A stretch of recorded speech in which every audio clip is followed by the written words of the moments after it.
एक ही घड़ी मुहूर्त में जन्म लेने पर भी सबके कर्म और भाग्य अलग अलग थी। एक प्रेरक कथा। एक बार एक राजा ने विद्वान ज्योतिषियों की सभा बुलाकर प्रश्न किया, मेरी जन्म पत्रिका के अनुसार मेरा राजा बनने का योग था, मैं राजा बना, किंतु उसी घड़ी मुहूर्त में अनेक जातकों ने जन्म लिया होगा जो राजा नहीं बन सके, क्यों? इसका क्या कारण है? राजा के इस प्रश्न से सब निरुत्तर हो गए। अचानक एक वृद्ध खड़े हुए बोले, महाराज, आपको यहाँ से कुछ दूर घने जंगल में एक महात्मा मिलेंगे, उनसे आपको उत्तर मिल सकता है। राजा ने घोर जंगल में जाकर देखा कि एक महात्मा आग के ढेर के पास बैठकर अंगार गर्मा गर्म कोयला खाने में व्यस्त हैं। राजा ने महात्मा से जैसे ही प्रश्न पूछा, महात्मा ने क्रोधित होकर कहा, तेरे प्रश्न का उत्तर आगे पहाड़ियों के बीच एक और महात्मा है, वे दे सकते हैं। राजा की जिज्ञासा और बढ़ गई। पहाड़ी मार पार कर बड़ी कठिनाइयों से राजा दूसरे महात्मा के पास पहुंचा। राजा हक्का बक्का रह गया। दृश्य ही कुछ ऐसा था, वे महात्मा अपना ही मांस चिमटे से नोच नोच कर खा रहे थे। राजा को महात्मा ने भी डांटते हुए कहा, मैं भूख से बेचैन हूँ, मेरे पास समय नहीं है।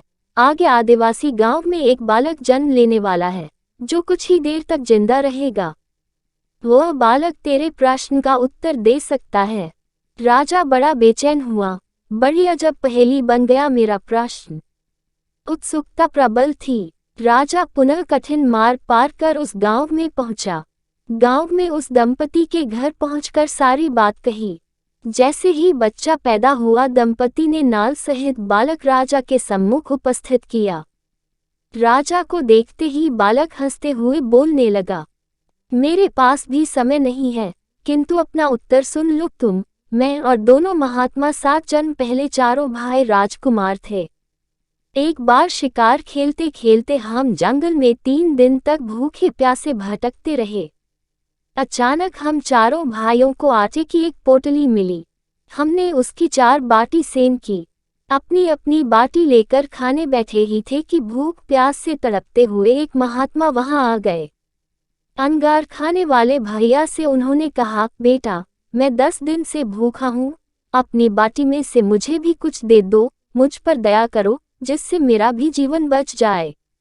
इतना सुनते ही भैया गुस्से से भड़क उठे और बोले, तुम्हें दे दूंगा तो मैं क्या खाऊंगा आग, चलो भागो यहाँ से। वे महात्मा फिर मांस खाने वाले भैया के निकट आए, उनसे भी अपनी बात कही, किंतु उन भैया ने भी महात्मा से गुस्से में आकर कहा कि बड़ी मुश्किल से प्राप्त ये बाटी तुम्हें दे दूंगा तो क्या मैं अपना मांस नोचकर खाऊंगा। भूख से लाचार वे महात्मा मेरे पास भी आए, मुझसे भी बाटी मांगी, किंतु मैंने भी भूख में धैर्य खोकर कह दिया कि चलो आगे बढ़ो, मैं क्या भूखा मरूं। अंतिम आशा लिए वो महात्मा, हे राजन, आपके पास भी आए, दया की याचना की। दया करते हुए खुशी से आपने अपनी बाटी में से आधी बाटी आदर सहित उन महात्मा को दे दी। बाटी पाकर महात्मा बड़े खुश हुए और बोले, तुम्हारा भविष्य तुम्हारे कर्म और व्यवहार से फलेगा। बालक ने कहा, इस प्रकार उस घटना के आधार पर हम अपना अपना भोग भोग रहे हैं। और वो बालक मर गया। धरती पर एक समय में अनेकों फल फूल खिलते हैं, किंतु सबके रूप, गुण, आकार, प्रकार, स्वाद भिन्न होते हैं।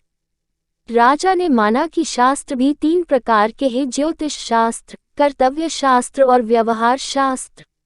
जातक सब अपना डॉट किया दिया लिया ही पाते हैं, यही है जीवन।